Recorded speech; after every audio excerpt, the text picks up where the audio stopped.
जय गुरु जी, शुक्राना गुरु जी। हर पल हर सांस का शुक्राना गुरु जी। सारी संगत को भी मेरा सुमन आंटी का प्यार भरा जय गुरु जी। संगत जी, आज हम आ गए हैं डे 20 पर, और 20 में आज हम पाठ करने जा रहे हैं शिव पुराण का। तो आप सब शिव पुराण के दर्शन कीजिए, माथा टेकिए, और गुरु जी की कृपा हम पर हो रही है तभी ये शिव पुराण मैं पाठ कर रही हूँ और आप इस पाठ का श्रवण कर रहे हैं, क्योंकि प्रभु की कृपा के बिना तो कुछ नहीं होता। ये एक बहुत ही महान ग्रंथ है, और सच्ची बोल रही हूँ इस बात के लिए कि जैसे जैसे आप शिव पुराण को सुनेंगे तो जितने भी विघ्न हैं, बाधाएं हैं, परेशानी है, टेंशन है, सब इसके पाठ के सुनने मात्र से दूर होती है। जीवन में अपार शांति का अनुभव होता है, और शांति हमें तभी मिल पाती है जब हमारी तरफ पॉजिटिविटी अट्रैक्ट होती है। तो आपको जीवन में कभी कोई निराशा लग रही हो, जो कि एक आम बात है ना कभी हम सभी डिप्रेशन में आ ही जाते हैं। कभी कभी ऐसा लगता है कि हमारा कोई काम बन नहीं रहा है, अटक रहा है, तो वो क्या ऑब्स्टिकल्स आते हैं लाइफ में। तो उनको हटाने का जो सबसे एक बड़ा साधन है वो है मन की शांति। और जब हम किसी पाठ को पढ़ते हैं ना, तो हमारे मन में ना सच में शांति आती है। सुनते हैं तो भी शांति आती है। ये कितना बड़ा ग्रंथ है कि इसे एकदम से लगातार तो पढ़ा ही नहीं जा सकता, है ना। तो इसको 1 घंटे टाइम निकाल के जरूर पढ़ें। 1 घंटा या 2 घंटा इस तरह से जरूर पढ़ें इसको। और मैं पाठ कर रही हूँ, अगर आपको पढ़ने में कोई भी परेशानी है तो मैं आप सबके लिए भी पाठ कर रही हूँ। मैं वीडियो इसीलिए शेयर कर रही हूँ कि आप इसे ज़रूर सुने। दिन में 1 घंटा, 2 घंटा, 4 घंटा वीडियो चला के तो आप आराम से एक साथ 3-4 घंटे भी इसको सुन सकते हैं। वरना 2 घंटा सुबह सुन लिया, 2 घंटा शाम सुन लिया, या 1 घंटा सुन लिया सुबह, 1 घंटा शाम सुन लिया, किसी भी प्रकार से जैसा आपका दिल चाहे।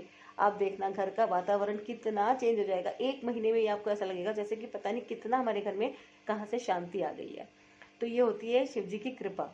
तो शिव जी की कृपा पाने के लिए शिव पुराण का अध्ययन बहुत जरूरी है। आप चाहे कीर्तन कर लें, चाहे आप इसका श्रवण कर लें, और मनन तो फिर ऑटोमेटिकली हो ही जाएगा, है ना। जब हम शिव जी की कृपा पाएंगे तो मनन तो ऑटोमेटिकली हो जाएगा। तो ये कृपा पाने के लिए ही शिव पुराण का पाठ किया जाता है ना, और इसको सुना जाता है। तो आप सबके लिए मैं शिव पुराण का पाठ कर रही हूँ, खुद के लिए भी कर रही हूँ। भगवान की कृपा हम सब पर सदा सदा बनी रहे, ऐसी मैं प्रभु से प्रार्थना करती हूँ कि गुरुजी ब्लेसिंग कल्याण कीर्तन चैनल के जितने भी सब्सक्राइबर हैं, हे प्रभु आप सब पर अपनी कृपा बनाए रखना। हे गुरुजी महाराज, सब पर अपनी कृपा करना। तो ये तो हमारे हैं ही महाशिव गुरुजी, है ना। तो गुरुजी की कृपा से ही मेरे को ये शिव पुराण पढ़ने का हुक्म हुआ है। मैं तो उनकी ही सेवादार हूँ, और ये सेवा मैं कर रही हूँ, है ना। तो गुरुजी आपकी कृपा से ये जो पाठ कर रही हूँ उसके लिए आपका बहुत बहुत शुक्राना है। तो शुरू करते हैं पाठ। और इसे पाठ को पहले मैं शुरू करूँ, आपसे निवेदन है वीडियो को प्लीज़ लाइक कर लीजिएगा। लाइक करना बहुत ज़रूरी है। जब हम लाइक करेंगे तभी तो हमें लाइक मिलेंगे, है ना। लाइक करना बहुत ज़रूरी है जीवन में। आप लाइक चाहते हैं तो लाइक कीजिए, जितना आप लाइक करेंगे उतना आपको लाइक मिलेंगे, है ना। तो लाइक करना बहुत ज़रूरी है। वीडियो को शेयर करना बहुत ज़रूरी है, शेयर ज़रूर कीजिए। और कमेंट में गुरुजी का शुक्राना बहुत ज़रूरी है लिखना। गुरुजी का शुक्राना जरूर कीजिए, जिनकी प्रेरणा से आप इस वीडियो तक पहुँचे हैं। और इसको आप प्लीज़ पूरा सुनिए, एक आवृत्ति इसकी पूरी कीजिए। तो शुरू करते हैं हम, और लेते हैं आज्ञा गणेश जी से कि ये आज का पाठ हमारा संपन्न हो जाए। जय हो गणपति देवा। ओम श्री गणेशाय नमः, ओम श्री गणेशाय नमः, ओम श्री गणेशाय नमः। गौरी शंकर की जय, शिव परिवार की जय। हर हर महादेव, हर हर महादेव, हर हर महादेव। जय गुरु जी, शुक्राना गुरु जी, जय गुरु जी, शुक्राना गुरु जी, जय गुरु जी, शुक्राना गुरु जी। ओम नमः शिवाय शिव जी सदा साय, ओम नमः शिवाय गुरु जी सदा साय, ओम नमः शिवाय शिव जी सदा साय, ओम नमः शिवाय गुरु जी सदा साय, ओम नमः शिवाय शिव जी सदा साय, ओम नमः शिवाय गुरु जी सदा साय। जय श्री शंकर।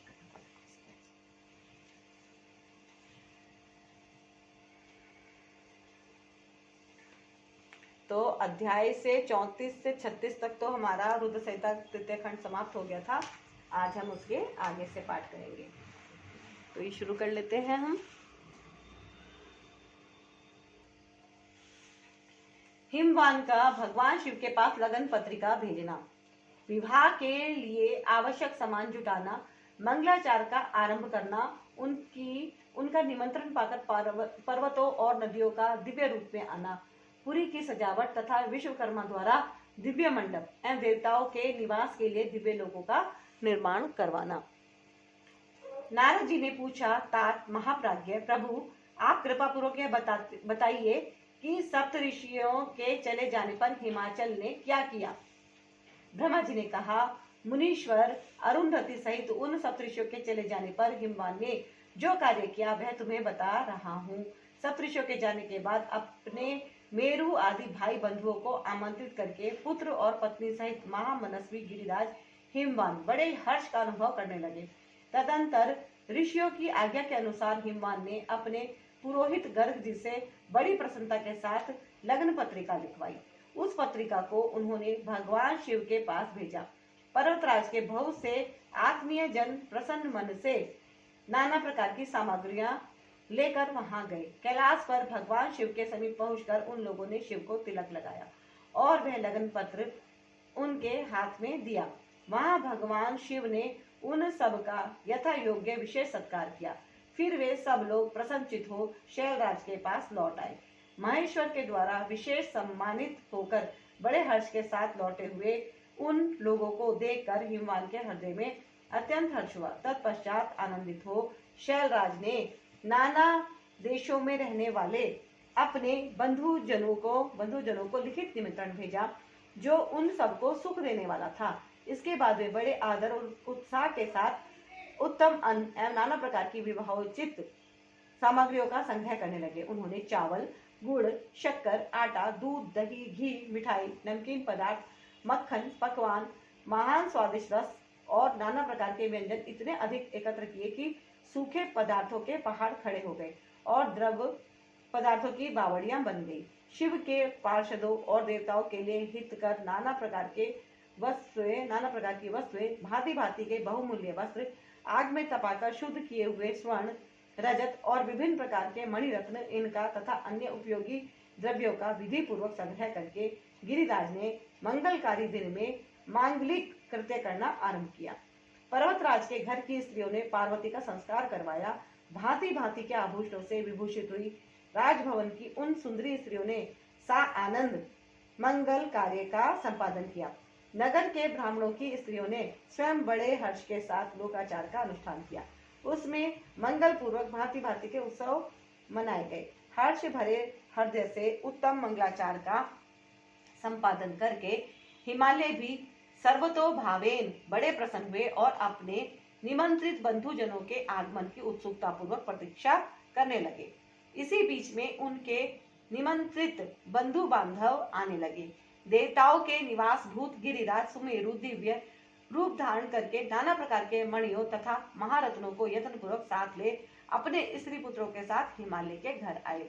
मंद्राचल, अस्ताचल, उदयाचल, मलय, दरदुर, निषद, गंधमादन, करवीर, महेंद्र, पारियात्र, क्रौंच, पुरुषोत्तम शैल, नील, त्रिकूट, चित्रकूट, वेंकट, श्रीशैल, गोकामुख, नारद, विंध्य, कालंजर, कैलाश तथा अन्य पर्वत दिव्य रूप धारण कर अपने स्त्री पुत्रों के साथ बहुत सी भेंट सामग्री ले वहां उपस्थित हुए।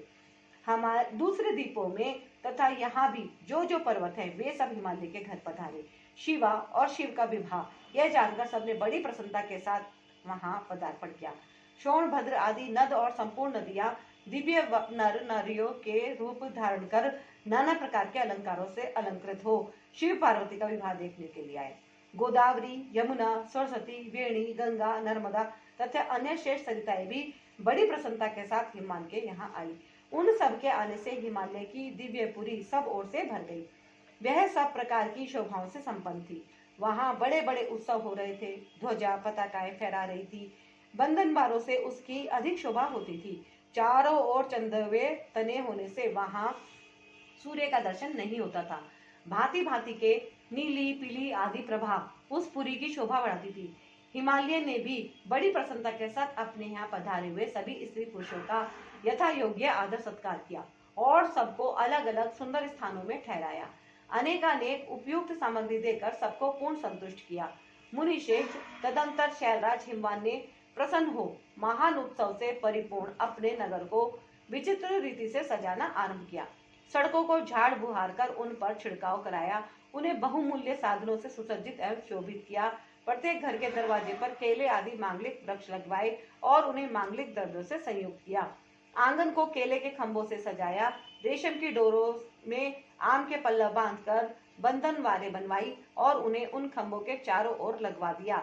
मालती के फूलों की मालाएं उस आंगन के सब ओर लटका दी गई। सुंदर तोरणों से वह आंगन का भाग अत्यंत प्रकाशमान जान पड़ता था।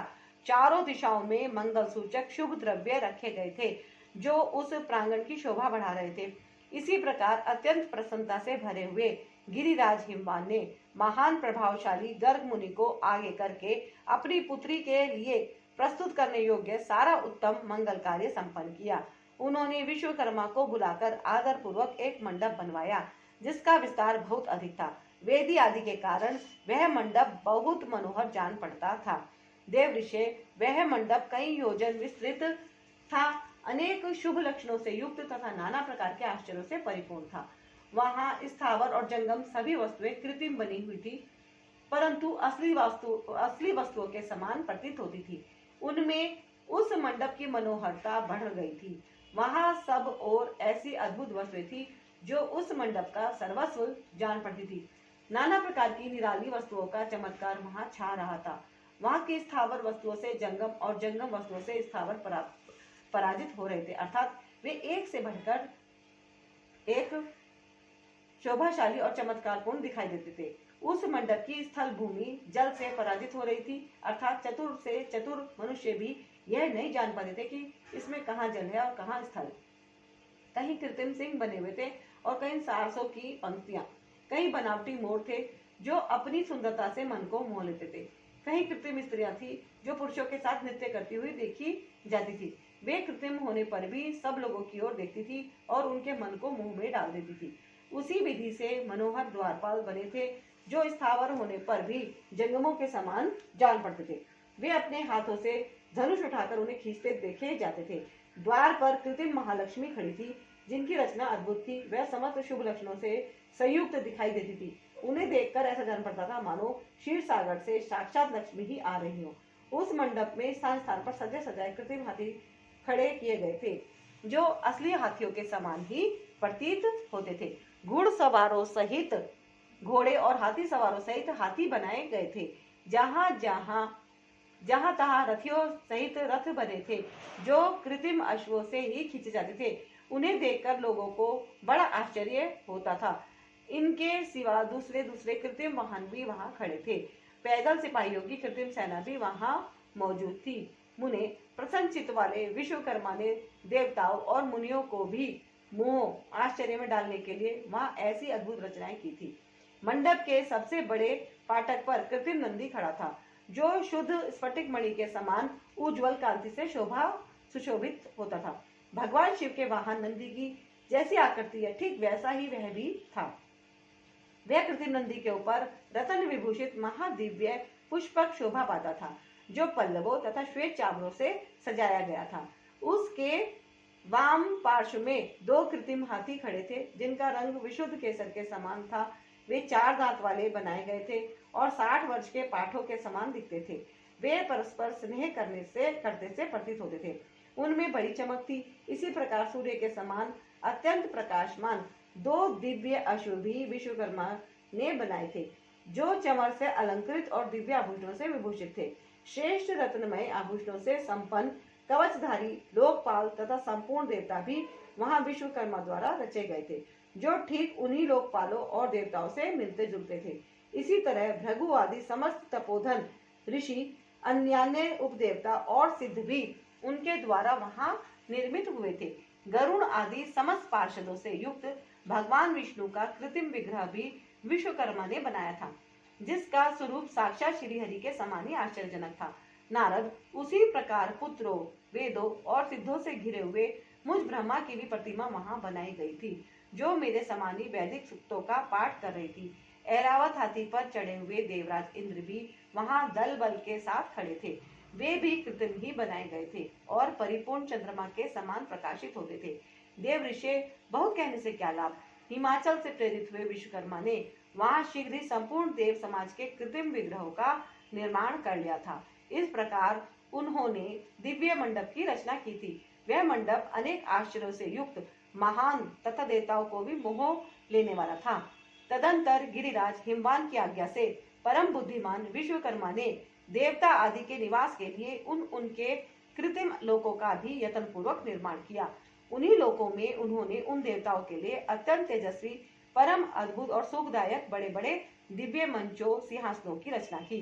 इसी तरह उन्होंने मुझ स्वयंभू ब्रह्मा के निवास के लिए क्षण भर में अद्भुत सत्यलोक की रचना कर डाली, जो उत्तम दीप्ति से उद्दीप्त हो रहा था। साथ ही भगवान विष्णु के लिए भी क्षण भर में दूसरे दिव्य वैकुंठ धाम का निर्माण कर दिया, जो परम उज्जवल तथा नाना प्रकार के आश्चर्यों से परिपूर्ण था। इसी तरह विश्वकर्मा ने देवराज इंद्र के लिए भी दिव्य, अद्भुत, उत्तम एवं समस्त ऐश्वर्यों से संपन्न ग्रह की रचना की। अन्य लोकपालों के लिए भी उन्होंने प्रसन्नता पूर्वक बड़े सुंदर, दिव्य, अद्भुत एवं बड़े बड़े भवन बनाए। फिर क्रमश समस्त देवताओं के लिए भी उन्होंने क्रमश विचित्र ग्रहों का निर्माण किया। परम बुद्धिमान विश्वकर्मा को भगवान शंकर का महान वर प्राप्त था, इसलिए उन्होंने शिव के संतोष के लिए क्षण भर में उन सब वस्तुओं की रचना कर डाली। तदंतर उसी प्रकार भगवान शंकर के लिए भी उन्होंने एक शोभाशाली ग्रह का निर्माण किया, जो शिव के चिन्ह से युक्त तथा शिवलोकवर्ती दिव्य भवन के समान ही अनुपम था। शेष देवताओं ने उसकी भूरी भूरी प्रशंसा की थी। वह परम उज्जवल, महान प्रभा पुंज से उद्भासित, उत्तम और अद्भुत था। विश्वकर्मा ने भगवान शिव की प्रसन्नता के लिए वहां ऐसी अद्भुत रचना की थी, जो परम उज्जवल होने के साथ ही साक्षात महादेव जी को भी आश्चर्य में डालने वाली थी। इस प्रकार यह सारा लौकिक व्यवहार करके हिमाचल बड़ी प्रसन्नता के साथ भगवान शंभु के शुभागमन की प्रतीक्षा करने लगे। देवऋषि, हिमालय का यह सारा आनंददायक वृतांत मैंने तुमसे कह सुनाया। अब और क्या सुनना चाहते हो? अध्याय 37 और 38 रुद्र संहिता खंड 3 समाप्त हुआ। बोलो शिव शंकर भगवान की जय, गौरी शंकर की जय, शिव परिवार की जय। हर हर महादेव, हर हर महादेव, हर हर महादेव। जय गुरु जी, शुक्राना गुरु जी, जय गुरु जी, शुक्राना गुरु जी, जय गुरु जी, शुक्राना गुरु जी। ओम नमः शिवाय, शिव जी सदा साय, ओम नमः शिवाय, गुरु जी सदा साय, ओम नमः शिवाय, शिव जी सदा साय, ओम नमः शिवाय, गुरु जी सदा साय, ओम नमः शिवाय, शिव जी सदा साय, ओम नमः शिवाय, गुरु जी सदा साय। भगवान शिव का नारद जी के द्वारा सब देवताओं को निमंत्रण दिलाना, सबका आगमन तथा शिव का मंगलाचार एवं ग्रह पूजन आदि करके कैलाश से बाहर निकलना। नारद जी बोले, विष्णु प्रिय महाप्राज्ञ तात विधात, आपको नमस्कार है। कृपा निधे, आपके मुंह से यह अद्भुत कथा मुझे सुनने को मिली है। अब मैं भगवान चंद्रमौली के परम मंगलमय तथा समस्त पाप राशि के विनाशक वैवाहिक चरित्र को सुनना चाहता हूँ। मंगल पत्रिका पाकर महादेव जी ने क्या किया, परमात्मा शंकर की वह दिव्य कथा सुनाइए। ब्रह्मा जी ने कहा, बेटा तुम बड़े बुद्धिमान हो, भगवान शंकर के उत्तम यश को सुनो। मंगल पत्रिका पाकर भगवान शंकर ने जो कुछ किया वह बताता हूँ। भगवान शिव उस मंगल पत्रिका को प्रसन्नता पूर्वक हाथ में लेकर हृदय में बड़े हर्ष का अनुभव करते हुए हंसने लगे। फिर उन भगवान ने उसे लाने वालों का सम्मान किया। तत्पश्चात उसे बांचकर विधि पूर्वक स्वीकार किया। इसके बाद हिमाचल के यहाँ से आए हुए लोगों को बड़े आदर सम्मान के साथ विदा किया। तदंतर उन मुनियों से कहा, आप लोगों ने मेरे शुभ कार्य का भली भांति संपादन किया। अब मैंने विवाह स्वीकार कर लिया है, अतः आप लोगों को मेरे विवाह में आना चाहिए। भगवान शंकर का यह वचन सुनकर वे ऋषि बड़े प्रसन्न हुए और उन्हें प्रणाम एवं उनकी परिक्रमा करके अपने परम सौभाग्य की सराहना करते हुए अपने धाम को चले गए। मुने, तदंतर महालीला करने वाले देवेश्वर भगवान शंभु ने लोकाचार का सहारा ले तत्काल ही तुम्हारा स्मरण किया। तुम अपने सौभाग्य की प्रशंसा करते हुए बड़ी प्रसन्नता के साथ वहां आए और मस्तक झुका प्रणाम कर हाथ जोड़ विनीत भाव से खड़े हो गए। तब भगवान शिव ने कहा, नारद, तुम्हारे उपदेश से देवी पार्वती ने बड़ी भारी तपस्या की और उससे संतुष्ट होकर मैंने उन्हें यह वर दिया कि मैं पति रूप से तुम्हारा पाणी ग्रहण करूंगा। पार्वती की भक्ति देखकर मैं उनके वश में हो गया हूँ, इसलिए उनके साथ विवाह करूंगा। सप्त ऋषियों ने लगन का साधन और शोधन कर दिया है, अतः आज से 7वें दिन मेरा विवाह होगा। उस अवसर पर लौकिक रीति का आश्रय ले मैं महान उत्सव करूंगा। मुने, तुम विष्णु आदि सब देवताओं, मुनियों और सिद्धों को तथा अन्य लोगों को भी मेरी ओर से निमंत्रित करो। सब लोग मेरे शासन की गुरुता को समझकर प्रसन्नता और उत्साह के साथ सब प्रकार से सज धज कर स्त्री पुत्रों को साथ लिए यहाँ आए। ब्रह्मा जी कहते हैं, मुने, भगवान शंकर की इस आज्ञा को शिरोधार्य करके तुमने शीघ्र ही सर्वत्र जाकर उन सबको निमंत्रण दे दिया। तत्पश्चात शंभु के पास आकर उनकी आज्ञा के अनुसार तुम वहीं ठहर गए। भगवान शिव भी उन सब देवताओं के आगमन की उत्कंठा पूर्वक प्रतीक्षा करते हुए अपने गणों के साथ वहीं रहे। उनके सभी गण संपूर्ण दिशाओं में नाचते हुए वहां बड़ा भारी उत्सव मना रहे थे। इसी बीच में भगवान विष्णु सुंदर वेश धारण किए अपनी पत्नी और दल बल के साथ शीघ्र कैलाश पर्वत पर आए और भक्ति भाव से भगवान शिव को प्रणाम करके उनकी आज्ञा पाकर प्रसन्नता पूर्वक उत्तम स्थान में ठहर गए। इसी प्रकार मैं अपने गणों के साथ स्वतंत्रता पूर्वक शीघ्र ही कैलाश गया और भगवान शंभु को प्रणाम करके अपने सेवकों सहित सानंद वहां ठहरा। तदंतर इंद्र आदि लोकपाल और उनकी स्त्रियां आवश्यक सामान के साथ खूब सज धज कर वहां आई। वे सब के सब उत्सव मना रहे थे। तत्पश्चात मुनि, नाग, सिद्ध, उपदेवता तथा अन्य लोग भी निमंत्रित हो उत्सव मनाते हुए वहां आए। उस समय महेश्वर ने वहां आए हुए सब देवता आदि का पृथक पृथक सहर्ष स्वागत सत्कार किया। फिर तो कैलाश पर्वत पर बड़ा अद्भुत और महान उत्सव होने लगा। देवांगनाओं ने उस अवसर पर यथा योग्य नृत्य आदि किया। विष्णु आदि जो देवता भगवान शंभु की वैवाहिक यात्रा संपन्न कराने के लिए इस समय वहां आए थे, वे सब यथास्थान ठहर गए। भगवान शिव की आज्ञा पाकर सब लोग उनके प्रत्येक कार्य को अपना ही कार्य समझकर नियंत्रित रूप से करने लगे और इसे शिव की सेवा मानने लगे। उस समय सातों मातृकाएं वहां बड़ी प्रसन्नता के साथ शिव को यथा योग्य आभूषण पहनाने लगी। मुनि श्रेष्ठ परमेश्वर भगवान शिव का जो स्वाभाविक वेश था वही उनकी इच्छा से उनके लिए आभूषण की सामग्री बन गया। उस समय चंद्रमा स्वयं उनके मुकुट के स्थान पर जा विराजे। उनका जो सुंदर ललाट वर्ती तीसरा नेत्र था वही शुभ तिलक बन गया। मुने कानों के आभूषणों के रूप में जो 2 सर्प बताए गए हैं वे नाना प्रकार के रत्नों से युक्त 2 कुंडल बन गए। अन्य अंगों में स्थित सर्प उन अंगों के प्रति रमणीय नाना रत्नमय आभूषण हो गए। उनके शरीर में जो भस्म लगा हुआ था वही चंदन आदि का अंगराग बन गया और उनके जो गज चर्म आदि परिधान थे वे सुंदर दिव्य दुकूल बन गए। इस प्रकार उनका रूप इतना सुंदर हो गया कि उसका वर्णन करना कठिन है। वे साक्षात ईश्वर तो थे ही, उन्होंने पूरा ऐश्वर्य प्राप्त कर लिया। तदंतर समस्त देवता, यक्ष, दानव, नाग, पक्षी, अप्सरा और महर्षि गण मिलकर भगवान शिव के समीप गए और महान उत्सव मनाते हुए प्रसन्नतापूर्वक उनसे बोले, महादेव, महेश्वर, अब आप महादेवी गिरिजा को ब्याह लाने के लिए हम लोगों के साथ चलिए, हम पर कृपा कीजिए। तत्पश्चात विज्ञान से प्रसन्न हृदय वाले भगवान विष्णु ने भगवान शंकर को भक्ति भाव से प्रणाम करके उपयुक्त प्रस्ताव के अनुरूप ही बात कही।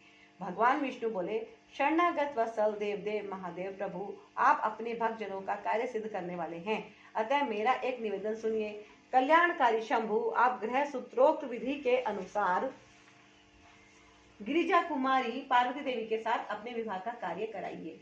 हर आपके द्वारा विवाह की विधि का संपादन होने पर वही लोक में सर्वत्र व्याख्यात हो जाएगी। अतः नाथ, आप कुल धर्म के अनुसार प्रेम पूर्वक मंडप स्थापन और नांदीमुख श्राद्ध कराइए तथा लोक में अपने यश का विस्तार कीजिए। ब्रह्मा जी कहते हैं, नारद, भगवान विष्णु के ऐसा कहने पर लोकाचार परायण परमेश्वर शंभु ने विधि पूर्वक सब कार्य किया। उन्होंने सारा आभ्युदायिक कार्य कराने के लिए मुझको ही अधिकार दे दिया था।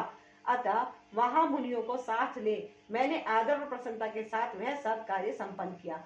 महामुने उस समय कश्यप, अत्रि, वशिष्ठ, गौतम, भागुरी, गुरु, कण्व, बृहस्पति, शक्ति, जमदग्नि, पराशर, मार्कंडे, शिलापात, अरुणपाल, अकृतश्रम, अगस्त्य, च्यवन, गर्ग, शिलाद, दधीचि, उपमन्यु, भरद्वाज, अकृतवर्ण, पिप्लाद, कुशिक, कौत्स तथा शिष्यों सहित व्यास, ये और दूसरे बहुत से ऋषि जो भगवान शिव के समीप आए थे, मेरी प्रेरणा से विधि पूर्वक वहां अभ्युदय कर्म कराने लगे। वे सब के सब वेदों के पारंगत विद्वान थे, अतः वेदोक्त विधि से वैवाहिक मंगलाचार करके ऋग्वेद, यजुर्वेद और सामवेद के विविध उत्तम सूक्तों द्वारा महेश्वर की रक्षा करने लगे। उन सब ऋषियों ने बड़ी प्रसन्नता के साथ बहुत से मंगल कार्य कराए।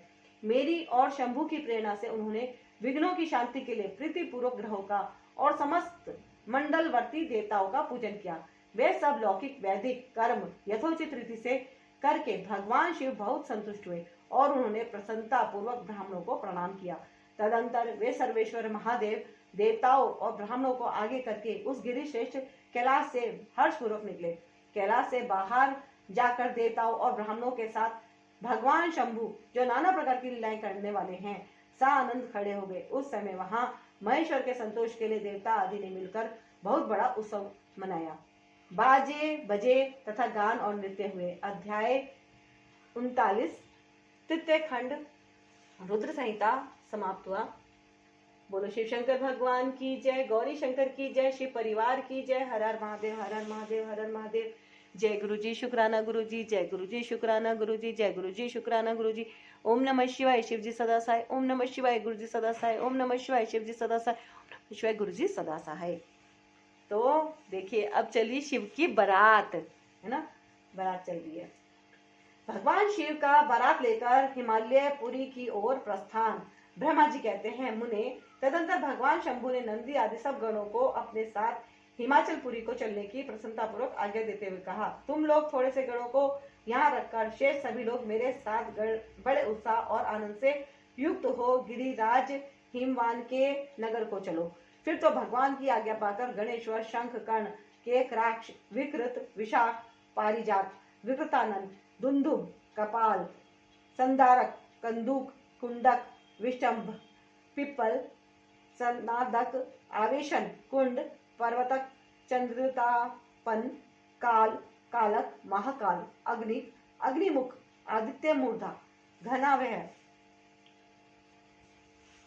सनहा, कुमुद, अमोघ, कोकिल, सुमूत्र, सुमंत्र, काकपादोदर, संतानक, मधुपिंग, कोकिल, पूर्णभद्र, नील, चतुर्वक्त्र, कर्ण, अहिरोमक, यज्जावाक्ष, शतमन्यु, मेघमन्यु, काष्ठागूढ़, विरूपाक्ष, सुकेश, वृषभ, सनातन, तालकेतु, षणमुख, चैत्र, स्वयं प्रभु, लकुलीश, लोकांतक, दीप्तात्मा, दैत्यांतक, भृगुविटी, देवदेव प्रिय, अश्नि, भानुक, प्रमथ तथा वीरभद्र अपने असंख्य कोटि कोटि गणों तथा भूतों को साथ लेकर चले।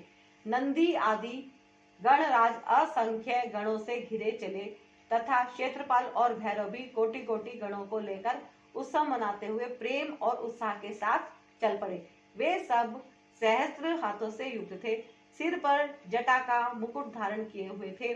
उन सब के मस्तक पर चंद्रमा और गले में नील चिन्ह थे तथा वे सब के सब त्रिनेत्रधारी थे। उन सब ने रुद्राक्ष के आभूषण पहन रखे थे, सभी उत्तम भस्म धारण किए थे और हार, कुंडल, केयूर तथा मुकुट आदि से अलंकृत थे। इस प्रकार देवताओं तथा दूसरे दूसरे गणों को साथ ले भगवान शंकर अपने विवाह के लिए हिमवान के नगर की ओर चले। चंडी देवी रुद्रदेव की बहन बनकर खूब उत्सव मनाती हुई बड़ी प्रसन्नता के साथ वहां आ पहुंची। वे शत्रुओं को अत्यंत भय देने वाली थी। उन्होंने सांपों के आभूषणों से अपने को विभूषित कर रखा था। उनका वाहन प्रेत था। वे उसी पर आरूढ़ हो अपने माथे पर एक सोने का भरा हुआ कलश लिए चल रही थी। वह कलश महान प्रभापुंज से प्रकाशित हो रहा था।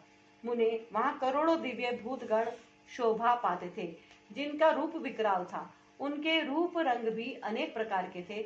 उस समय डमरुओं के डिम डिम घोष से, भेरियों की गड़गड़ाहट से और शंखों के गंभीर नाद से तीनों लोग गूंज उठे थे। दुंदुभियों की ध्वनि से महान कोलाहल हो रहा था। वह जगत का मंगल करता हुआ अमंगल का नाश करता था। देवता लोग शिवगणों के पीछे होकर बड़ी उत्सुकता के साथ बारात का अनुसरण करते थे। संपूर्ण सिद्ध और लोकपाल आदि भी देवताओं के साथ थे।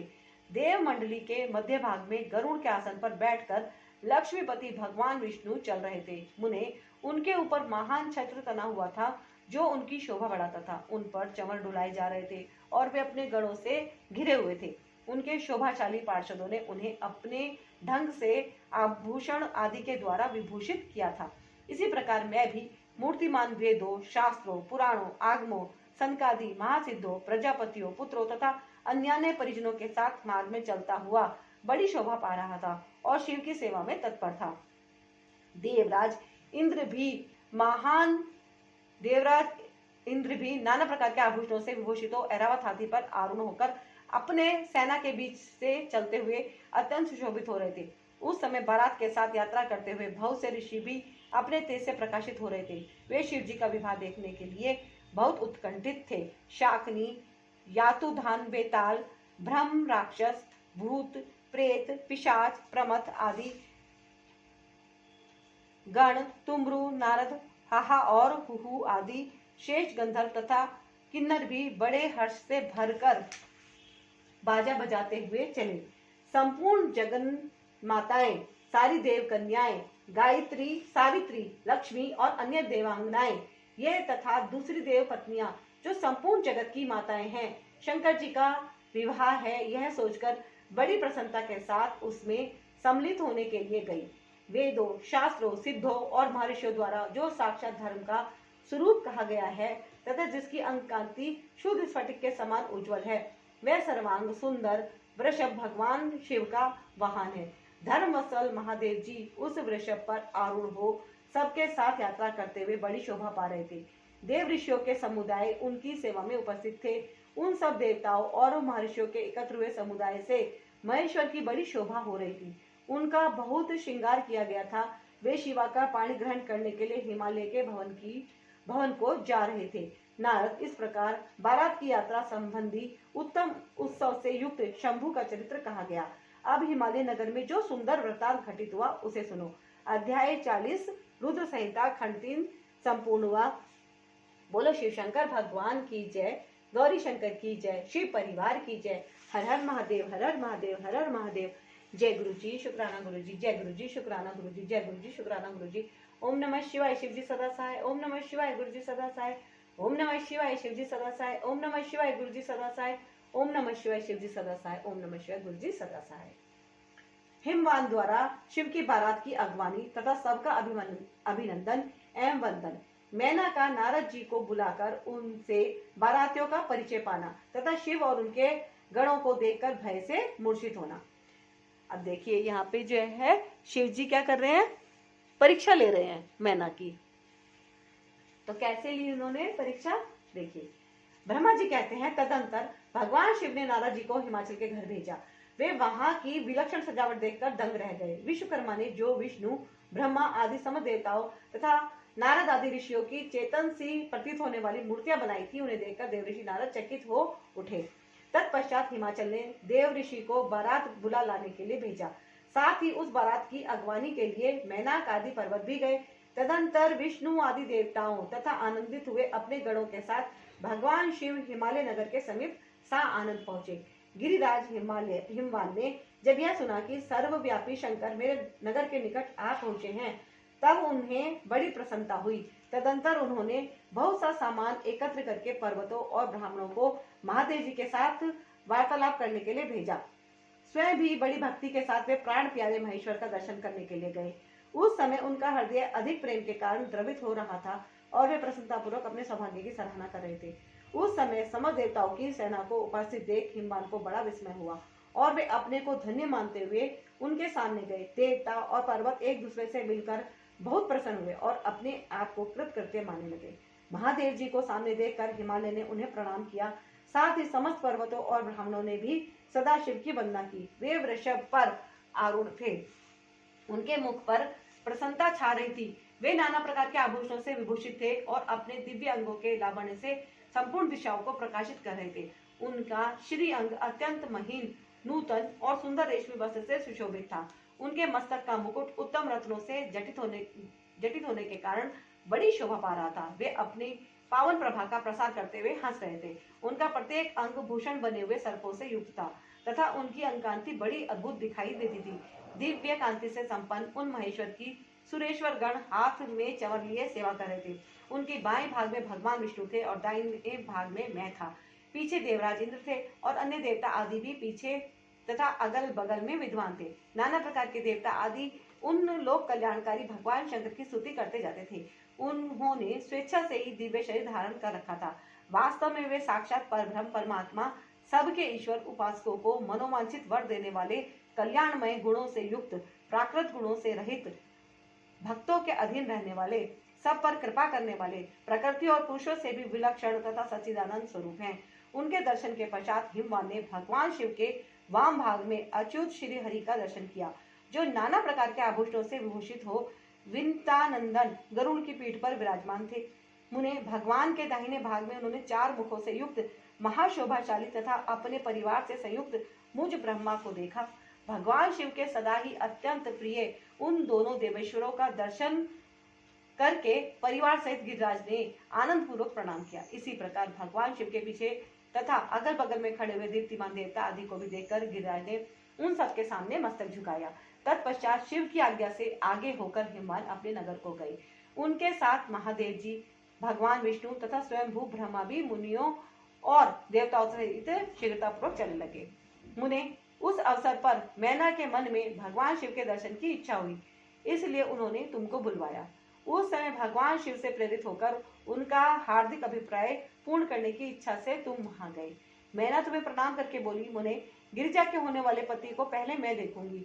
शिव का कैसा रूप है जिनके लिए मेरी बेटी ने ऐसी उत्कृष्ट तपस्या की है। तात उस समय भगवान शिव भी मैना के भीतर के अहंकार को जानकर श्री विष्णु और मुझसे अद्भुत लीला करते हुए बोले। शिव ने कहा, तात आप दोनों मेरी आज्ञा से देवताओं सहित अलग अलग होकर गिरिराज के द्वार पर चलिए, हम पीछे से आएंगे। यह सुनकर भगवान श्री हरि ने सब देवताओं को बुलाकर वैसा करने के लिए कहा। शिव के चिंतन में तत्पर रहने वाले समस्त देवताओं ने शीघ्र वैसी ही व्यवस्था करके उत्सुकता पूर्वक वहां से पृथक पृथक यात्रा की। मुने मैना अपने मकान के सबसे ऊपरी भवन में तुम्हारे साथ खड़ी थी। उस समय भगवान विश्वेश्वर ने अपने को ऐसी वेशभूषा में दिखाया जिसे मैना के हृदय को ठेस पहुंचे। सबसे पहले बारात के जुलूस में विविध वाहनों पर विराजित खूब सजे धजे बाजे गाजे के साथ पताकाएं फहराते हुए वसु आदि गंधर्व आए। फिर मणिग्रीवादी यक्ष, तदंतर क्रम से यमराज, नर्तकी, वरुण, वायु, कुबेर, ईशान, देवराज, इंद्र, चंद्रमा, सूर्य, भृगु आदि मुनीश्वर तथा ब्रह्मा आए। ये सब उत्तरोत्तर एक से एक विशेष सुंदर शोभामय रूप गुण से संपन्न थे। इनमें से प्रत्येक दल के स्वामी को देखकर मैना पूछती थी कि क्या ये ही शिव हैं? नारद जी कहते, यह तो शिव के सेवक हैं। मैना यह सुनकर बड़ी प्रसन्न होती और हर्ष में भरकर मन ही मन कहती, ये उनके सेवक ही जब इतने सुंदर हैं, तब वे सबके स्वामी शिव तो पता नहीं कितने सुंदर होंगे। इसी बीच में वहां भगवान विष्णु पधारे। वे संपूर्ण शोभा से संपन्न श्रीमान, नूतन जलधर के समान श्याम तथा 4 भुजाओं से संयुक्त थे। उनका लावण्य करोड़ों कदर्भों को लज्जित कर रहा था। वे पीताम्बर धारण करके अपनी सहज प्रभा से प्रकाशित हो रहे थे। उनके सुंदर नेत्र प्रफुल्ल कमल की शोभा को छीन लेते थे। उनकी आकृति से शांति बरस रही थी। पक्षीराज गरुड़ उनके वाहन थे। यक्ष, चक्र आदि लक्षणों से युक्त मुकुट आदि से विभूषित वक्ष स्थल में श्री वत्स का चिन्ह धारण किए वे लक्ष्मीपति विष्णु आदि अप्रमेय प्रभापुंज से प्रकाशमान थे। उन्हें देखते ही मैना के नेत्र चकित हो गए थे। वे बड़े हर्ष से बोली, अवश्य ये ही मेरे शिवा के पति साक्षात भगवान शिव हैं, इसमें संशय नहीं है। मुने तुम भी लीला करने वाले ही ठहरे। अतः मैना की यह बात सुनकर उनसे बोले, देवी ये शिवा के पति नहीं है, अभी तो भगवान केशव हरि हैं। भगवान शंकर के संपूर्ण कार्यों के अधिकारी तथा उनके प्रिय हैं। पार्वती के पति जो दूल्हा शिव हैं, उन्हें इनसे भी बढ़कर समझना चाहिए। उनकी शोभा का वर्णन मुझसे नहीं हो सकता। वे ही संपूर्ण ब्रह्मांड के अधिपति सर्वेश्वर तथा स्वयं प्रकाश परमात्मा हैं। ब्रह्मा जी कहते हैं, नारद तुम्हारी इस बात को सुनकर मैंने ने उन शुभ लक्षणा उमा को महान धन वैभव से संपन्न सौभाग्यवती तथा तीनों कुलों के लिए सुखदायिनी माना। वे मुख पर प्रसन्नता लाकर प्रतियुक्त हृदय से अपने सर्वाधिक सौभाग्य का बारंबार वर्णन करती हुई बोली।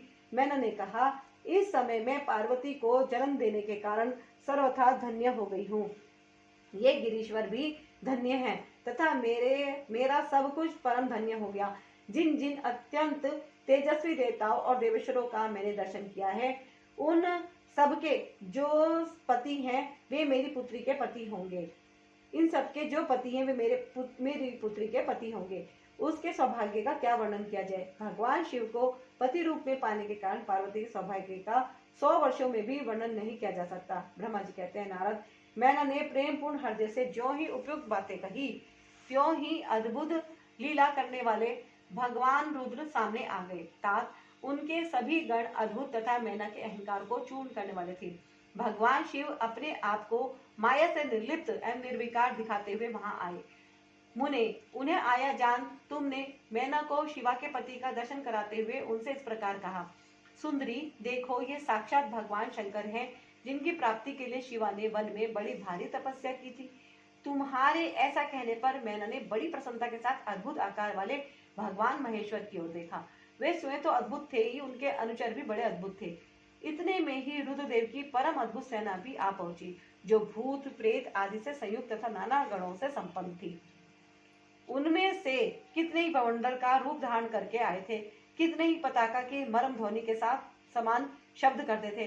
किन्हीं के मुंह टेढ़े थे तो कोई अत्यंत कुरूप दिखाई देते थे, कुछ बड़े विकराल थे। किन्हीं का मुंह दाढ़ी मुंह से भरा हुआ था, कोई लंगड़े थे तो कोई अंधे, कोई दंड और पाश धारण किए हुए थे तो किन्हीं के हाथों में मुदगर थे।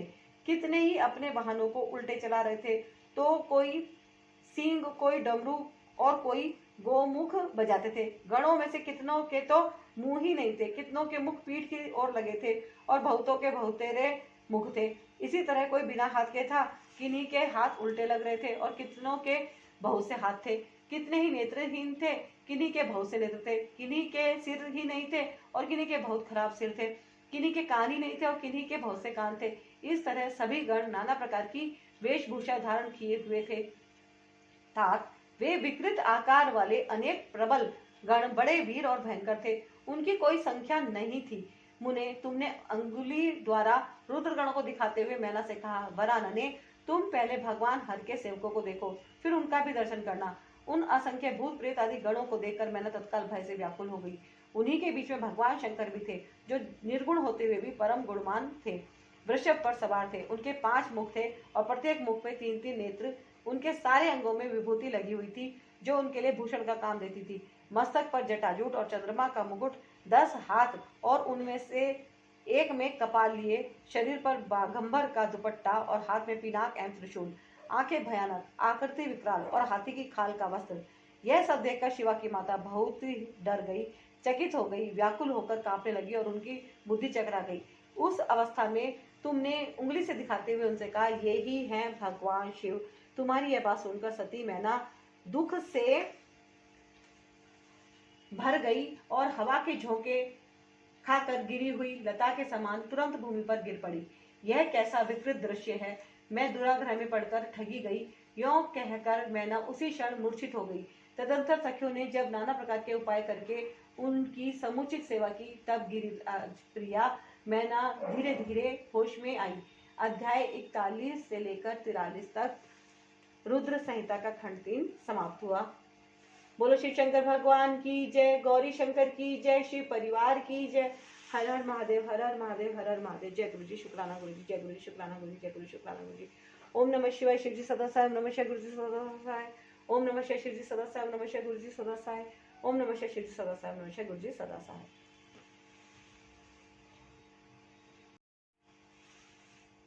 मैना का विलाप, शिव के साथ कन्या का विवाह न करने का हठ, देवताओं तथा श्री विष्णु का उन्हें समझाना तथा उनका सुंदर रूप धारण करने पर ही शिव को कन्या देने का विचार प्रकट करना। ब्रह्मा जी कहते हैं, नारद, जब हिमाचल प्रिया सती मैना को चेत हुआ, तब वे अत्यंत शुद्ध होकर विलाप एवं तिरस्कार करने लगी। पहले तो उन्होंने अपने पुत्रों की निंदा की, उसके बाद वे तुम्हें और अपनी पुत्री को दुर्वचन सुनाने लगी। मैना बोली, मुने, पहले तो तुमने यह कहा कि शिवा शिव का वरण करेगी, पीछे मेरे पति हिमवान का कर्तव्य बताकर उन्हें आराधना पूजा में लगाया, परंतु इसका यथार्थ फल क्या देखा गया? विपरीत एवं अनर्थकारी दुर्वृत्ति दुर्देवशे, तुमने मुझ अधम नारी को सब तरह से ठग लिया। फिर मेरी बेटी ने ऐसा तप किया जो मुनियों के लिए भी दुष्कर है। उसकी उस तपस्या का यह फल मिला जो देखने वालों को भी दुख में डालता है। हाय, मैं क्या करूं, कहाँ जाऊं, कौन मेरे दुख को दूर करेगा? मेरा कुल आदि नष्ट हो गया, मेरे जीवन का भी नाश हो गया। कहाँ गए वे दिव्य ऋषि? पाऊं तो मैं उनकी दाढ़ी मूछ नोच लूं। वशिष्ठ की वह तपस्विनी पत्नी भी बड़ी ध्रुता है, वह स्वयं इस विवाह के लिए अगवा बनकर आई थी। ना जाने किन किन के अपराध से इस समय मेरा सब कुछ लुट गया।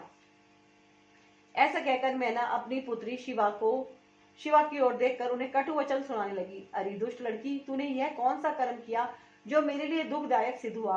तू दुष्टा ने स्वयं ही सोना देकर कांच खरीदा है, चंदन छोड़कर अपने अंगों में कीचड़ का ढेर पोत लिया है। हाय हाय, हंस को उड़ाकर तूने पिंजरे में कौवा पाल लिया है, गंगा जल को दूर फेंक कर कुएं का जल पिया, प्रकाश पाने की इच्छा से सूर्य को छोड़कर यत्न पूर्वक जुगनू को पकड़ा, चावल छोड़कर भूसी खा ली, घी फेंक कर मोम के तेल का आदर पूर्वक भोग लगाया, सिंह का आश्रय लेकर छोड़कर सियार का सेवन किया, ब्रह्म विद्या छोड़कर कुत्सित गाथा का श्रवण किया।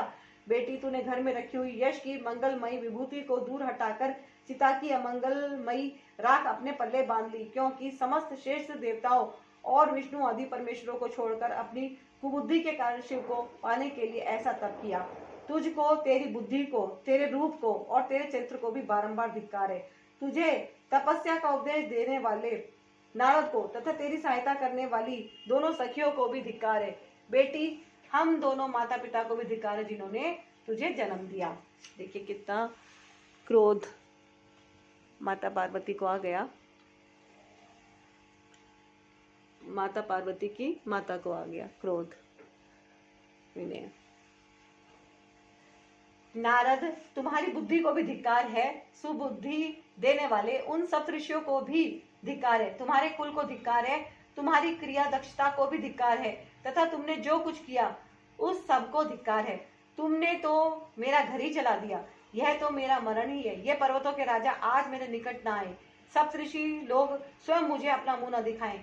इन सब ने मिलकर क्या साधा, मेरे कुल का नाश करा दिया। हाय, मैं बांझ क्यों नहीं हो गई, मेरा गर्भ क्यों नहीं गल गया, मैं अथवा मेरी पुत्री ही क्यों नहीं मर गई, अथवा राक्षस आदि ने भी आकाश में ले जाकर इसे क्यों नहीं खा डाला। पार्वती, आज मैं तेरा सिर काट डालूंगी, परंतु ये शरीर के टुकड़े लेकर क्या करूंगी। हाय हाय, तुझे छोड़कर कहाँ चली जाऊं, मेरा तो जीवन ही नष्ट हो गया। ब्रह्मा जी कहते हैं, नारद, यह कहकर मैना मूर्छित हो पृथ्वी पर गिर पड़ी। शोक रोष आदि से व्याकुल होने के कारण वे पति के समीप नहीं गई। देव ऋषि उस समय सब देवता क्रमश उनके निकट गए। सबसे पहले मैं पहुंचा। मुनि श्रेष्ठ मुझे देखकर तुम स्वयं मैना से बोले। नारद ने कहा, पतिव्रते, तुम्हें पता नहीं है, वास्तव में भगवान शिव का रूप बड़ा सुंदर है। उन्होंने लीला से ऐसा रूप धारण कर लिया है, यह उनका यथार्थ रूप नहीं है। इसलिए तुम क्रोध छोड़कर स्वस्थ हो जाओ, हट छोड़कर विवाह का कार्य करो और अपनी शिवा का हाथ शिव के हाथों में दे दो। तुम्हारी यह बात सुनकर मैना तुमसे बोली, उठो, यहाँ से दूर चले जाओ, तुम दुष्ट और अधमों के शिरोमणि हो। मैना के ऐसा कहने पर मेरे साथ इंद्र आदि सब देवता एवं दिक्पाल क्रमश आकर यों बोले, पितरों की कन्या मैंने, तुम हमारे वचनों को प्रसन्नतापूर्वक सुनो। ये शिव निश्चय ही सबसे उत्कृष्ट देवता हैं और सबको उत्तम सुख देने वाले हैं। आपकी पुत्री के अत्यंत दुस्सह तप को देखकर इन भक्त वत्सल प्रभु ने कृपा पूर्वक उन्हें दर्शन और श्रेष्ठ वर दिया था। यह सुनकर मैंने देवताओं से बारंबार अत्यंत विलाप करके कहा, शिव का रूप बड़ा भयंकर है, मैं उन्हें अपनी पुत्री नहीं दूंगी। आप सब देवता प्रपंच करके क्यों मेरी इस कन्या के उत्कृष्ट रूप को व्यर्थ करने के लिए उद्यत हैं। मुनीश्वर उनके ऐसा कहने पर वशिष्ठ आदि सप्तऋषियों ने वहां आकर यह बात कही, पितरों की कन्या तथा गिरिराज की रानी मैंने, हम लोग तुम्हारा कार्य सिद्ध करने के लिए आए हैं। जो कार्य सर्वथा उचित और उपयोगी है, उसे तुम्हारे हट के कारण हम विपरीत कैसे मान लें। भगवान शंकर का दर्शन सबसे बड़ा लाभ है। वे दान पात्र होकर स्वयं तुम्हारे घर पधारे हैं। उनके ऐसा कहने पर भी ज्ञान दुर्बला मैना ने उनकी बात मिथ्या कर दी और रुष्ट होकर उनसे कहा, मैं शस्त्र आदि से अपनी बेटी के टुकड़े टुकड़े कर डालूंगी, परंतु उसे शंकर के हाथ में नहीं दूंगी। तुम सब लोग दूर हट जाओ, किसी को मेरे पास नहीं आना चाहिए। ऐसा कह अत्यंत विह्वल हो विलाप करके मैना चुप हो गई। मुने, वहां उनके इस बर्ताव से हाहाकार मच गया। तब हिमालय अत्यंत व्याकुल हो वहां आए और मैना को समझाने के लिए प्रेम पूर्वक तत्व दर्शाते हुए बोले। हिमालय ने कहा, प्रिय मैंने, मेरी बात सुनो, तुम इतनी व्याकुल क्यों हो गई हो। देखो तो कौन कौन से महात्मा तुम्हारे घर पधारे हैं, तुम इनकी निंदा क्यों करती हो। भगवान शंकर को तुम भी जानती हो, किंतु नाना नाम रूप वाले शंभु के विकट रूप को देखकर घबरा गई हो। मैं शंकर जी को भली भांति जानता हूँ, वे ही सबके प्रतिपालक हैं, पूजनियों के भी पूजनीय हैं तथा अनुग्रह एवं निग्रह करने वाले हैं। निष्पाप प्राण प्रिय, हट ना करो, मानसिक दुख छोड़ो, सुव्रते शीघ्र उठो और सब कार्य करो। पहली बार विकट रूपधारी शंभु ने मेरे द्वार पर आकर जो नाना प्रकार की लीलाएं की थी, मैं उनका आज तुम्हें स्मरण दिला रहा हूँ। उनके उस परम महात्म्य को देख और समझकर उस समय मैंने और तुमने उन्हें कन्या देना स्वीकार किया था। प्रिय, अपनी उस बात को प्रमाण मानकर सार्थक करो। इस बात को सुनकर शिवा की माता मैना हिमालय से बोली, नाथ, मेरी बात सुनिए और सुनकर आपको वैसा ही करना चाहिए। आप अपनी पुत्री पार्वती के गले में रस्सी बांधकर उसे बेखटक के पर्वत से नीचे गिरा दीजिए, परंतु मैं उसे हर के हाथ में नहीं दूंगी। अथवा नाथ, अपनी इस बेटी को ले जाकर निर्दयता पूर्वक समुद्र में डुबो दीजिए। गिरिराज, ऐसा करके आप पूर्ण सुखी हो जाइए। स्वामी, यदि विकट रूपधारी रुद्र को आप पुत्री दे देंगे तो मैं निश्चय ही अपना शरीर त्याग दूंगी। मैना ने जब हठपूर्वक ऐसी बात कही तब पर्वतराज स्वयं आकर यह रमणीय वचन बोले। मैना ने जब हठपूर्वक ऐसी बात कही तब पार्वती स्वयं आकर यह रमणीय वचन बोली, माँ, तुम्हारी बुद्धि तो बड़ी शुभकारक है। इस समय विपरीत कैसे हो गई? धर्म का अवलंबन करने वाली होकर भी तुम धर्म को कैसे छोड़ रही हो? ये रुद्रदेव सबकी उत्पत्ति के कारणभूत साक्षात ईश्वर है। इनसे बढ़कर दूसरा कोई नहीं है। समस्त श्रुतियों में यह वर्णन है कि भगवान शंभु सुंदर रूप वाले तथा सुखद हैं। कल्याणकारी महेश्वर समस्त देवताओं के स्वामी तथा स्वयं प्रकाश हैं। इनके नाम और रूप अनेक हैं। माता जी, श्री विष्णु और ब्रह्मा आदि भी इनकी सेवा करते हैं। ये सबके अधिष्ठान हैं, कर्ता, हर्ता और स्वामी हैं। विकारों की इन तक पहुंच नहीं है। ये तीनों देवताओं के स्वामी अविनाशी एवं सनातन हैं। इनके लिए ही सब देवता किंकर होकर तुम्हारे द्वार पर पधारे हैं और उत्सव मना रहे हैं। इससे बढ़कर सुख की बात और क्या हो सकती है? अतः यत्न पूर्वक उठो और जीवन सफल करो। मुझे शिव के हाथों में सौंप दो और अपने गृहस्थाश्रम को सार्थक करो। माँ, मुझे परमेश्वर शंकर की सेवा में दे दो। मैं स्वयं तुमसे यह बात कहती हूँ, तुम मेरी इतनी सी ही विनती मान लो। यदि तुम इनके हाथ में मुझे नहीं दोगी तो मैं दूसरे किसी वर का वरण नहीं करूंगी, क्योंकि जो सिंह का भाग है उसे दूसरों को ठगने वाला सियार कैसे पा सकता है। माँ, मैंने मन, वाणी और क्रिया द्वारा स्वयं हर का वर्ण किया है, हर का ही वर्ण किया है। अब तुम्हारी जैसी इच्छा हो वह करो। ब्रह्मा जी कहते हैं, नारद, पार्वती की यह बात सुनकर शैलेश्वर प्रिया मैना बहुत ही उत्तेजित हो गई और पार्वती को डांटती हुई दुर्वचन कहकर रोने लगी तथा विलाप करने लगी। तदंतर स्वयं मैंने तथा सनकादि सिद्धों ने भी मैनों को बहुत समझाया, परंतु वे किसी की बात न मानकर सबको डांटती रही। इसी बीच में उनके सुदृढ़ एवं महान हट की बात सुनकर शिव प्रिय भगवान विष्णु भी तुरंत वहां आ पहुंचे और इस प्रकार बोले। श्री विष्णु ने कहा, देवी, तुम पितरों की मानसी पुत्री एवं उन्हें बहुत ही प्यारी हो, साथ ही गिरिराज हिमालय की गुणवती पत्नी हो। इस प्रकार तुम्हारा संबंध साक्षात ब्रह्मा जी के उत्तम कुल से है। संसार में तुम्हारे सहायक भी ऐसे ही हैं। तुम धन्य हो। मैं तुमसे क्या कहूँ, तुम तो धर्म की आधारभूता हो, फिर धर्म का त्याग कैसे करती हो? तुम ही अच्छी तरह सोचो तो सही। संपूर्ण देवता, ऋषि, ब्रह्मा जी और मैं सभी लोग विपरीत बात ही क्यों कहेंगे? तुम शिव को नहीं जानती। वे निर्गुण भी हैं और सगुण भी हैं, कुरूप भी हैं और स्वरूप भी हैं, सबके सेवे तथा सत्पुरुषों के आश्रय हैं। उन्होंने मूल प्रकृति रूपा देवी ईश्वरी का निर्माण किया है और उसके बगल में पुरुषोत्तम का निर्माण करके बिठाया। उन्हीं दोनों से सगुण रूप में मेरी तथा ब्रह्मा की उत्पत्ति हुई। फिर लोगों का हित करने के लिए वे स्वयं भी रुद्र रूप से प्रकट हुए। तदंतर वेद, देवता तथा स्थावर जंगम रूप से जो कुछ दिखाई देता है वे सारा जगत भी भगवान शंकर से ही उत्पन्न हुआ। उनके रूप का ठीक ठीक वर्णन अब तक कौन कर सका अथवा कौन उनके रूप को जानता है? मैंने और ब्रह्मा जी ने भी जिनका अंत नहीं पाया, उनका पार दूसरा कौन पा सकता है? ब्रह्मा जी से लेकर कीट पर्यंत जो कुछ जगत दिखाई देता है वह सब शिव का ही रूप है, ऐसा जानो। इस विषय में कोई अन्यथा विचार नहीं करना चाहिए। वे ही अपनी लीला से ऐसे रूप में अवतीर्ण हुए हैं और शिवा के तप के प्रभाव से तुम्हारे द्वार पर आए हैं। अतः हिमाचल की पत्नी, तुम दुख छोड़ो और शिव का भजन करो। इससे तुम्हें महान आनंद प्राप्त होगा और तुम्हारा सारा कलेश मिट जाएगा। ब्रह्मा जी कहते हैं, नारद, श्री विष्णु के द्वारा इस प्रकार समझाई जाने पर मेना का मन कुछ कोमल हुआ, परंतु शिव को कन्या न देने का हठ उन्होंने तब भी नहीं छोड़ा। शिव की माया से मोहित होने के कारण ही उन्होंने ऐसा दुराग्रह किया था। उस समय मैना ने शिव के महत्व को स्वीकार कर लिया। कुछ ज्ञान हो जाने पर उन्होंने श्री हरि से कहा, यदि भगवान शिव सुंदर शरीर धारण कर लें तब मैं उन्हें अपनी पुत्री दे सकती हूँ, अन्यथा कोटि उपाय करने पर भी नहीं दूंगी। यह बात मैं सच्चाई और दृढ़ता के साथ कह रही हूँ। ऐसा कहकर दृढ़तापूर्वक उत्तम व्रत का पालन करने वाली मैना शिव की इच्छा से प्रेरित हो चुप हो गई। धन्य है शिव की माया जो सबको मोह में डाल देती है। अध्याय 44 रुद्र संहिता खंड 3 संपूर्ण हुआ। बोलो शिव शंकर भगवान की जय, गौरी शंकर की जय, शिव परिवार की जय। हर हर महादेव, हर हर महादेव, हर हर महादेव। जय गुरु जी, शुक्राना गुरु जी, जय गुरु जी, शुक्राना गुरु जी, जय गुरु जी, शुक्राना गुरु जी। ओम नमः शिवाय, शिव जी सदा साय। ओम नमः शिवाय, गुरु जी सदा साय। ओम नमः शिवाय, शिव जी सदा साय। ओम नमः शिवाय, गुरु जी सदा साय। ओम नमः शिवाय, शिव जी सदा साय। ओम नमः शिवाय, गुरु जी सदा साय। तो ये संपूर्ण हुआ। अब हम लेते हैं आज्ञा गुरु जी से नेक्स्ट कल बाद में। और ये था डे 20। तो आशा करती हूँ आप सबको ये बहुत अच्छा लगा होगा। ईश्वर की कृपा आप और आपके परिवार पर सदा बनी रहे। गुरुजी ब्लेसिंग कल्याण गीता चैनल को आपने सब्सक्राइब कर लिया है तो आपका धन्यवाद, नहीं किया है तो प्लीज़ कर लीजिए। वीडियो को लाइक ज़रूर कीजिएगा और शेयर ज़रूर कीजिएगा। कमेंट में गुरुजी का शुक्राना हर हर महादेव लिखना ज़रूरी है। ज़रूर लगाइएगा, अपनी हाजिरी ज़रूर लगाइएगा। जय गुरुजी, शुक्राना गुरुजी।